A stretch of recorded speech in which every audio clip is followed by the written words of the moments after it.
नमस्कार, India news देख रहे हैं आप। आपके साथ मैं अभिषेक पांडे।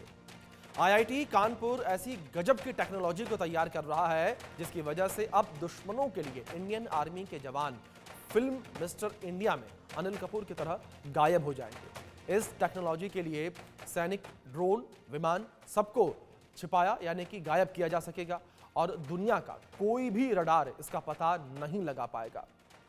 आईआईटी कानपुर ने इस स्टिल्थ सिस्टम को अनालक्ष्य नाम दिया है और इसका 90% हिस्सा भारत में ही बना है। आईआईटी कानपुर ने अपनी प्रेस रिलीज में बताया कि Analakshya ground breaking stealth metamaterial surface cloaking system technology है जो किसी भी ऑब्जेक्ट को लगभग इनविजिबल कर देती है। यह स्टिल्थ टेक्नोलॉजी डिफेंस और राष्ट्रीय सुरक्षा के लिए काफी उपयोगी साबित होने वाली है। आईआईटी कानपुर की रिसर्च टीम ने 2019 से लेकर 2024 के बीच इस टेक्नोलॉजी को अलग अलग ऑपरेशनल कंडीशन में टेस्ट किया है।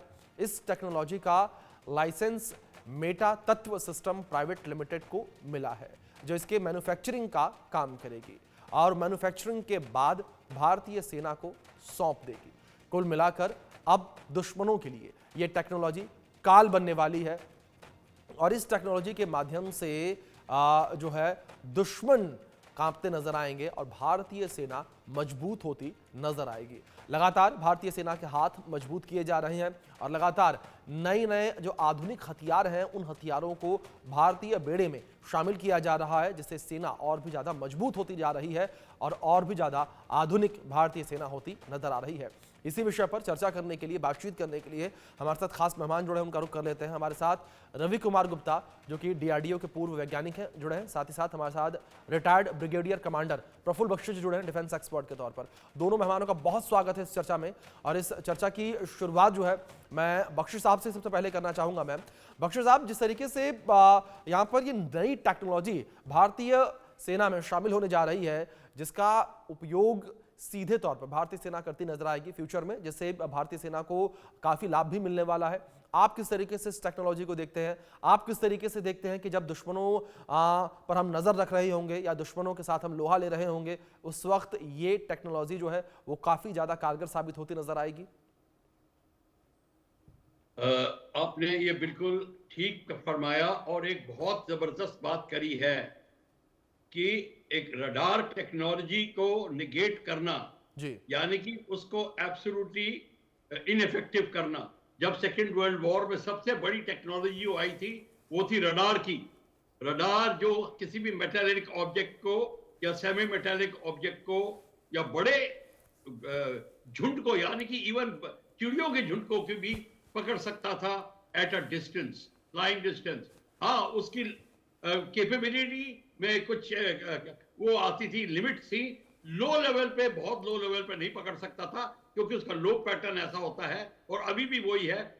हाई लेवल पे वो आराम से पकड़ सकता है। पर रडार को एक ही प्रिंसिपल पे चलता है कि जब रडार वेव्स जो छोड़ी जाती हैं वो टारगेट को स्ट्राइक करके वापस जाती हैं और जब जाने का और वापस आने से जो उसका टाइम होता है उसको कैलकुलेट करके डिस्टेंस पता चल जाता है टारगेट का और हाइट भी पता चल जाती है, हाइट फाइंडर जहां होता है। पर अगर फर्ज करिए वही रडार जो वेव ने टकरा के एब्जॉर्ब हो गई या वापस नहीं गई या उसको डिफ्लेक्ट कर दिया गया तो फिर उसको रडार को वो जो टारगेट है वो एनिमी को इनविजिबल हो जाएगा। मतलब अगर आपकी नजर जिस चीज पे पड़ी उस नजर को एब्जॉर्ब कर दिया जाए तब आप उस चीज को देख नहीं सकेंगे। वही बात ये है। तो ये जो रडार एब्जॉर्बेंट मटेरियल बनाया है ये फाइब्रिक बेस्ड है। ये बहुत लड़ाई के टैक्टिकल एरिया में बड़ा अच्छा काम आएगा। जिस मटेरियल के ऊपर तो लगाया जाएगा वो रडार पे पकड़ा नहीं जाएगा। पर देखिए एयरक्राफ्ट के ऊपर ये फैब्रिक मटेरियल लगाना बड़ा डिफिकल्ट होगा। अभी तक जो इजाद हो चुके हैं खास पेंट हो चुके हैं रडार एब्जॉर्बेंट पेंट, मतलब कि वो रडार के वेव को एब्जॉर्ब कर लेते हैं या डिफ्लेक्ट कर लेते हैं। ये जो हैं ये टेक्नोलॉजी आ गई है पर जो भारत में जो बन गई है इसका मतलब हम स्वावलंबी हो गए हैं। अब हमको बाहर से मंगानी नहीं पड़ेगी। आप अपने इक्विपमेंट को स्टेल्थ कर सकते हैं, स्पेशली ग्राउंड मूविंग इक्विपमेंट, सी के ऊपर जो मूव करते हैं उनको। आप स्टेल्थ कर सकते हैं, मतलब वो रडार में पकड़े नहीं जाएंगे। इससे आपको बहुत एडवांटेज मिलेगा, टेक्टिकल एडवांटेज, एनिमी पे सरप्राइज मिलेगा, और आपका एक किस्म से ये फोर्स मल्टीप्लायर होगा कि अब आपको, जब आपके टैंक्स को वो पकड़ नहीं पा रहे, तो आजकल ग्राउंड रडार हो गए हैं, यहां तक कि वेपन लोकेटिंग रडार आ गए हैं, कई चीजें आ गई हैं जो धरातल के टारगेट्स को भी पकड़ लेती हैं। और अगर यही मटेरियल फ्लाइंग मशीन के ऊपर लगाया जाए तो उसके ऊपर भी यही उपलब्धि प्राप्त हो जाएगी। तो मैं आईआईटी कानपुर को बहुत सराहना करता हूं कि उन्होंने ये बड़ा ही भारी कदम उठाया, और अब आगे चल के हमें पता चलेगा एग्जैक्टली इसकी और क्या क्या खूबियां आ सकती हैं जी। और किस तरीके से हो सकता है। पर हाई स्पीड एयरक्राफ्ट के ऊपर ये जी। मटेरियल नहीं लगाया जा सकता।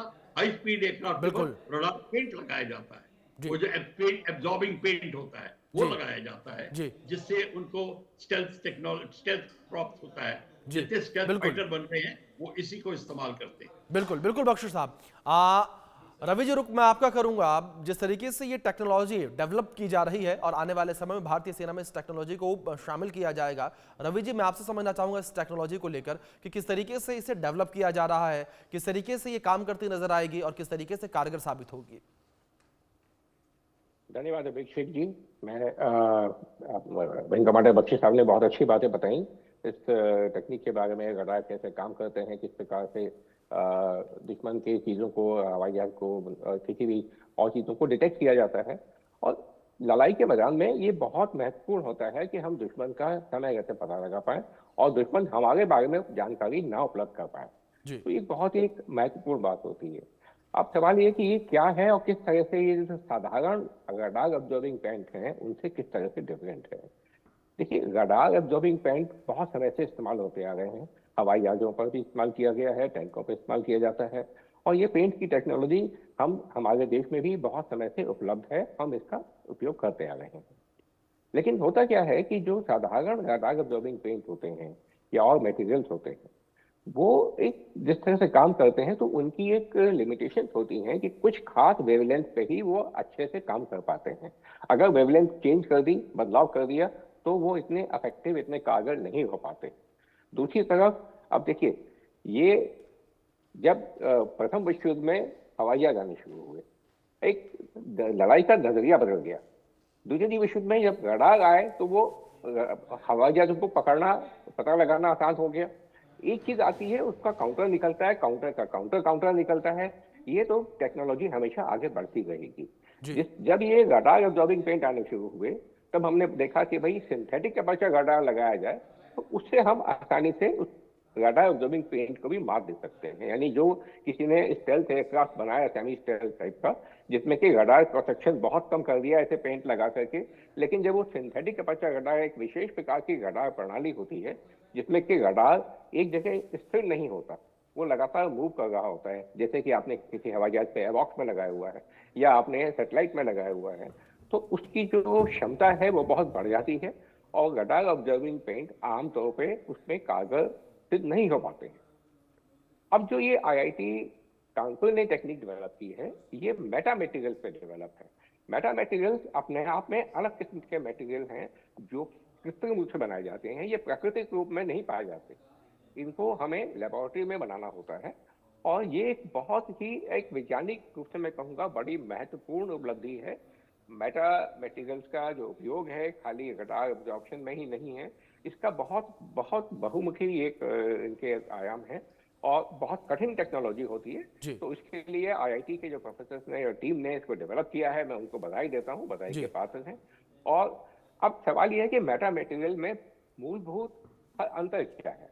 जो आमतौर पर मटेरियल्स हैं, मैं बात कर रहा हूँ खाली इस समय इलेक्ट्रोमैग्नेटिक वेव्स को काउंटर करने का, उनको एब्जॉर्ब करने का या उनको डिफ्लेक्ट करने की जो टेक्नोलॉजी, उसके संदर्भ में।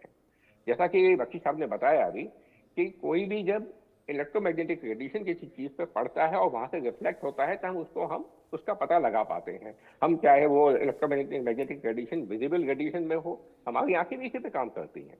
आप मुझे देख पा रहे हैं क्योंकि लाइट मेरे चेहरे से रिफ्लेक्ट होकर के आपकी आंखों में पहुंच रही है। लेकिन अगर मेरे चेहरा पूरी तरह से इसको ऑब्जॉर्व कर लेगा तो फिर ये मेरा अदृश्य हो जाऊंगा एक तरीके से। अब मेटा मटेरियल्स क्या करते हैं कि जो बाकी तमाम चीजें हैं जो एब्जॉर्ब करती हैं, वो उसके मॉलिक्यूल्स का गुण होता है। तो वो जो मॉलिक्यूल जिस किसी पर्टिकुलर वेवलेंथ पे एब्जॉर्ब करता है, वहीं वह काम कर पाएगा। या फिर जो वो डिफ्लेक्ट कर पा रहा है, तो वो डिफ्लेक्ट करना उस मटेरियल की मूलभूत प्रॉपर्टी होती है। लेकिन जो मेटा मटेरियल्स हैं, इनकी जो गुण हैं, वो जी इनके मूलभूत मटेरियल के ऊपर, यानी कि वो एक्चुअल केमिकल कंपोजिशन क्या है उस पे कम, और उससे अधिक उसके जो कण हैं उनका पार्टिकल साइज क्या है, बिल्कुल उन बिल्कुल। पार्टिकल्स को किस तरह से अरेंजमेंट किया गया है। आजकल हम बात करते हैं आमतौर पर जो ऐसा मेटल मटेरियल है वो नैनो पार्टिकल्स के, नैनो मटेरियल्स के रेंज में आते हैं, और फिर उनको नैनो मटेरियल्स को किस तरह से आपस में एक दूसरे से एक निश्चित दूरी पे बना करके सेट किया जाता है, ये मूलभूत टेक्निक होती है मेटा मटेरियल्स को काम में लाने के लिए। जी तो वो फिर एक उस जिस जिस पर्टिकुलर इलेक्ट्रोमैग्नेटिक रेडिएशन के लिए बनाया गया है, उसके लिए वो लगभग तकरीबन उसको अदृश्य कर देता है। तो ये बिल्कुल एक अलग रवि जी, टेक्नोलॉजी जाहिर है तौर पर बिल्कुल। एक महत्वपूर्ण टेक्नोलॉजी जो है वो भारतीय सेना के पास आने वाली है, भारतीय सेना में शामिल होने वाली है, और इस विषय पर मेहमानों से बातचीत करेंगे। मैं आप दोनों से रिक्वेस्ट करूंगा कि प्लीज़ आप हमारे साथ बने रहें, और इस बीच इसी विषय पर आधारित आपको एक खास रिपोर्ट दिखाते हैं। दुश्मनों के लिए काल बनेगी इंडियन आर्मी। अब आर्मी अदृश्य होकर करेगी हमला। आईआईटी कानपुर की टेक्नोलॉजी से चीन पाक में दहशत। आईआईटी कानपुर ने भारतीय सेना के लिए एक ऐसी टेक्नोलॉजी डेवलप की है जिसकी मदद से सेना के जवान मिस्टर इंडिया बन जाएंगे। दुश्मन के रडार उनके मूवमेंट को ट्रैक नहीं कर पाएंगे। अनिल कपूर की फिल्म मिस्टर इंडिया की तरह अदृश्य होगी आर्मी। यह टेक्नोलॉजी 80 के दशक में आई अनिल कपूर की फिल्म मिस्टर इंडिया की तरह ही कुछ भी गायब कर सकती है। इस तकनीक को अनालक्ष्य नाम दिया गया है। आपको बताते हैं कि अनालक्ष्य क्या है। पूरी तरह से स्वदेशी तकनीक पर विकसित ये टेक्नोलॉजी रडार से आने वाली तरंगों को सोख लेती है।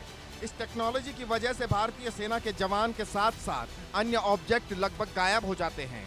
आईआईटी कानपुर ने अपनी प्रेस रिलीज में बताया कि अनालक्ष्य MSCS यानी ground breaking stealth metamaterial surface cloaking system, ये एक बेहतरीन टेक्नोलॉजी है जिसे इस तरह से डिजाइन किया गया है जो किसी भी ऑब्जेक्ट को लगभग गायब कर देती है। इसकी वजह से कोई भी रडार इनके बारे में पता नहीं लगा सकता। यह स्टील्थ टेक्नोलॉजी डिफेंस और राष्ट्रीय सुरक्षा के लिए काफी उपयोगी होने वाली है। दुश्मन के रडार को निष्क्रिय करेगी टेक्नोलॉजी। आईआईटी कानपुर की टीम के रिसर्चर्स और छात्रों द्वारा विकसित विदेशी टेक्नोलॉजी से चीन पाकिस्तान में हड़कंप है। ये एक textile based broadband metamaterial microwave absorber है जिसमें एक यूनिक क्षमता है जो रडार की तरंगों को एब्जॉर्ब करके वाइड स्पेक्ट्रम में फैला देती है। ये सिंथेटिक अपर्चर रडार अपर्चर को निष्क्रिय कर देती है। ये टेक्नोलॉजी खास तौर पर रडार द्वारा नियंत्रित की गई मिसाइल को छीनने के लिए भारतीय सेना की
हमारे दोनों मेहमानों की बातचीत से, इस रिपोर्ट से आपने अंदाजा तो लगा ही लिया होगा कि कितना ताकतवर ये हथियार होने वाला है, कितनी ताकतवर ये पावर होने वाली है जो भारतीय सेना में शामिल होती नजर आएगी।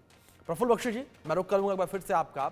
और जिस तरीके से रिपोर्ट हमने देखी और इस टेक्नोलॉजी को लेकर हम बात जिस तरीके से कर रहे हैं, अगर हम अपने पड़ोसियों को लेकर बात कर रहे हैं, पाकिस्तान और चीन को लेकर, क्या पाकिस्तान और चीन के पास ऐसी कोई टेक्नोलॉजी मौजूद है? देखिए अभिषेक जी, पाकिस्तान के पास तो अभी नहीं है, पर चीन के पास में है। जी चीन स्टेल्थ टेक्नोलॉजी का इस्तेमाल बना रहा है, अपने एयरक्राफ्ट को स्टेल्थ कर रहा है, और आप मान के चलिए कि अपने प्रतिद्वंदी को कभी कम नहीं समझना चाहिए। जी और वो दूसरी बात है कि हम उनसे एक कदम आगे निकल सकते हैं। जी हम आगे इसमें थोड़ा और अभियान इसमें और थोड़ा दम लगाएं, तो आप लेजर गाइडेड लेजर बीम्स को भी आप डिफ्लेक्ट कर सकेंगे, उसको भी एब्जॉर्ब कर सकेंगे। तो ये अगर ये अभी देखिए, अभी रडार गाइडेड जो मिसाइल आती है, आपके टैंक के ऊपर रडार गाइडेड मिसाइल अगर फायर की गई पर रडार का बीम उसके ऊपर नहीं लग रही, तो वो मिसाइल उड़ जाएगी, मतलब और कहीं चली जाएगी, वेस्ट हो जाएगी। पर लेजर गाइडेड के ऊपर क्या भी होगी, वो भी हमें अभी पता करना है आईआईटी कानपुर से कि क्या ये का लेजर के साथ में भी वो कर सकते हैं। तो मेरा ख्याल से उसके ऊपर भी इजाद चल रहा है, और बहुत बड़ी जल्दी ही आपको उस पर खबर आएगी। पर चीन के पास में ये टेक्नोलॉजी है, वो पाकिस्तान को दे रहा है, और वो देगा। जो अपने उसके जे सीरीज के फाइटर एयरक्राफ्ट में जो स्टेल्थ टेक्नोलॉजी लगा रहा है, वो स्टेल्थ टेक्नोलॉजी, ये बेटा मटेरियल जो बना रहे हैं, अब हमें देखना होगा कि मटेरियल क्या, किस चीज का इस्तेमाल कर रहे हैं। अगर मेटल पे ये इस्तेमाल किया जा सकता है एयरक्राफ्ट इंजन के ऊपर, एयरक्राफ्ट के एयरफ्रेम के ऊपर, तो फिर ये टेक्नोलॉजी बहुत अच्छी होगी जी। पर अगर फैब्रिक मटेरियल है तो फास्ट मूविंग एयरक्राफ्ट के ऊपर नहीं लग सकेगा। तो ये एक अलग बात है। पर अभी हमको इसका ज्यादा हमको इंफॉर्मेशन नहीं आई है कि क्या हो रहा है, तो हमको ये क्लैरिफिकेशन लेनी पड़ेगी आईआईटी कानपुर से कि इसके साथ में और क्या क्या किया जा सकता है। पर ये मैं बता दूं, देर आए दुरुस्त आए, हमने करेक्ट जगह करेक्ट स्टेप लिया है, और बिल्कुल, अब चाइना बिल्कुल। इसमें वरिड होगा। बिल्कुल क्योंकि बख्शी जी, एक महत्वपूर्ण और ठोस कदम है ये, अगर बात रक्षा के लिहाज से करें, देश हित के हिसाब से करें, और जिस तरीके से आपने जिक्र किया कि आगे इसको लेकर क्या क्या किया जा सकता है, इसी सवाल के साथ मैं रवि कुमार गुप्ता जी का रुख करूंगा। रवि जी, जिस तरीके से यहाँ पर बख्शी साहब ने जिक्र किया कि आगे क्या क्या किया जा सकता है, सवाल मेरा यहाँ पर यह है कि क्या आने वाले समय में इस स्टेल्थ टेक्नोलॉजी को हम ड्रोन और या फिर जो भारतीय सेना की अन्य आधुनिक तोपें हैं, या फिर अलग चीज़ों को लेकर बात करें, चाहे टैंकों को लेकर बात करें, क्या उनमें इसका उपयोग आने वाले समय में किया जा सकता है? अगर किया जाएगा तो कितना कारगर ये उपयोग नजर आएगा? देखिए, बेशक मैं समझता हूं, जो मेरा मेट्रा मटेरियल्स की टेक्नोलॉजी के बारे में जो ज्ञान है, मैं उसके आधार पर निश्चित रूप से कह सकता हूं कि इस टेक्निक को हम किसी भी चीज पे लगा सकते हैं। जो इसमें जो रडार को इन्होंने, इसमें दो बातें होती हैं। एक होता है कि ये मैं किस प्रकार के रेडिएशन के लिए बना रहा हूँ, यानी कि माइक्रोवेव के लिए बना रहा हूँ, या लेजर के लिए बना रहा है, विजिबल के लिए, या आईआर के लिए, ये एक चीज होती है। तो अभी आईआईटी ने जो बनाया है, ये एक माइक्रोवेव के लिए बनाया है, यानी रडार के लिए बनाया है। अब दूसरी चीज होती है कि मैं इसको, इस मटेरियल को किस प्रकार से, जिस चीज को छुपाना है उस पर कैसे लगाऊंगा। तो अब ये इन्होंने फिलहाल अभी एक कपड़े पे करके दिखाया है। कपड़ा अपने आप में मेटा मटेरियल नहीं है, कपड़ा एक बेस मटेरियल है। वो बेस मटेरियल कंपोजिट्स भी हो सकते हैं, मेटल्स भी हो सकते हैं, लकड़ी भी हो सकती है। वो किसी भी चीज़ पे इस मेटा मटेरियल को ऊपर से लगाया जा सकता है। तो मैं समझता हूँ कि कोई दिक्कत नहीं आनी चाहिए, कोई ऐसी मुश्किल नहीं है कि इसको हम वायुयानों पे इस्तेमाल ना कर पाएँ या मिसाइल पे इस्तेमाल ना कर पाएँ। तो ऐसी कोई समस्या नहीं है। मैं समझता हूँ आगे चल के ये डेफिनेटली इसको एयरक्राफ्ट के लिए, स्टेल्थ एयरक्राफ्ट के लिए भी उपयोग किया जाएगा। मेटा मटेरियल्स के माध्यम से कैमोफ्लेज करना एक टेक्नोलॉजी, इस जो कुछ अभी आईआईटी कानपुर ने हासिल किया है, इससे ये पता लग जाता है कि आईआईटी कानपुर ने इस मेटा मटेरियल्स की टेक्नोलॉजी को मास्टर कर लिया है। और जिसने भी इसको टेक्नोलॉजी को मास्टर कर लिया, वो उसको किसी भी सतह पर लगाने के लिए, किसी भी चीज को अदृश्य बनाने के लिए इस्तेमाल में लाया जा सकता है। इसमें कोई संदेह नहीं है जी। बख्शिश, आप दूसरी ओर अमेरिका के F-35 और चीन के J-20 स्टेल्थ टेक्नोलॉजी को लेकर बात की जाए, तो भारतीय स्टेल्थ टेक्नोलॉजी में और अमेरिकी और चीनी स्टेल्थ टेक्नोलॉजी में क्या अंतर आपको नजर आता है? देखिए, इसमें दो राय नहीं है कि अमेरिका की जो टेक्नोलॉजी है, स्टेल्थ टेक्नोलॉजी एडवांस हो चुकी है काफी। पर जिस तरीके से भारत ने अपना कदम उठाया है, बड़ी वेरी सून हम उनको बिल्कुल इक्वलाइज कर लेंगे। आप इस बात से कोई चिंता ना करिए, क्योंकि एक बार हमने ठान लिया है। सारा का सारा अभियान जीता जाता है पहले मेंटली। अगर मेंटली आपने डिसाइड कर लिया कि आपको करना है, तो भारत में क्षमता है और हमारे साइंटिस्ट फार एडवांस्ड हैं अमेरिका की जो जितनी टेक्नोलॉजी है वो हमारे साइंटिस्ट पे डिपेंड करती है। उनके स्पेस मटीरियल एस्पेक्ट्स हमारे साइंटिस्ट पे डिपेंड करते हैं, उनकी रॉकेटरी हमारे साइंटिस्ट पे डिपेंड करती है। ये तो बात मान के चलिए, पर हमारी पॉलिसीज नहीं इतनी डेवलपमेंट करने की, ये हमारी कमजोरी थी। हमने पॉलिसी बनाई नहीं थी, डॉक्ट्रिन लिखी नहीं थी कि हमें ये भी करना है, ये भी करना है। हम बहुत शांति प्रियता वगैरह में हमने सदियों गवा ये कई समय घुमा दिया, ये हमारे को महंगा पड़ा। अब जो हमने डिसाइड किया, जैसे मैं कानपुर का अभी देख रहा हूं और जैसे हमारे को रवि साहब बता रहे थे, ये एक बहुत ही उपलब्धि है। अब जब आप डिसाइड कर दिया है, आप देखेंगे आईआईटी कानपुर नहीं और भी बाकी IIT will start coming, Kharagpur also will come. Kharagpur ने भी इसमें काफी इन एविएशन के मटेरियल में एंड वेपन्स के मटेरियल मामले में बड़ा बढ़त हासिल की है। हमें कोई प्रॉब्लम नहीं होगी।